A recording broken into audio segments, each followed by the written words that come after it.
دیارە ئەو شوێنێک ئێمە کاری لێ دەکەین خزمەتکردنە بە بزافی ڕۆشنبیری و هوەری شارەکەمان و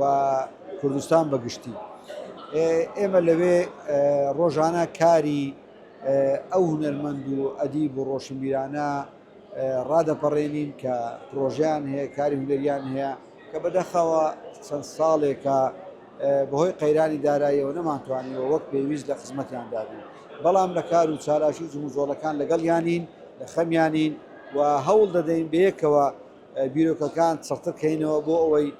کە ڕۆژێک لە ڕۆژان ئەگەر بێت و بودجە هەبێت خەیاڵمان ئەوەیە و پلانمان ئەوەیە کە کاری جدیتر ئەنجام بدەین. وە سەبارەت بە کارەکانی خۆ من بەردەوامم و پرۆژەم لە بەردەستدایە و ئێستا حالیان کۆمەڵێک ئاوازی نوێ لەسەر شعری کلاسیکی شاعیرانی گەلەکەمان و بە تایبەتی شاری هەولێر کانی شاعیر و وەروها بورهان جاهید کە کۆمەڵێک لە شعرەکانی کرایتە ئاواز و ئامادەنە هیوادارم لە بەزووترین کات ئەو تەمبەڵیە بەرمدا و بێمەوە سەر کارەکانی خۆم و بتوانم بە شێوەیەکی زیندوو لەگەڵ کارەکانی خۆم بدوێم و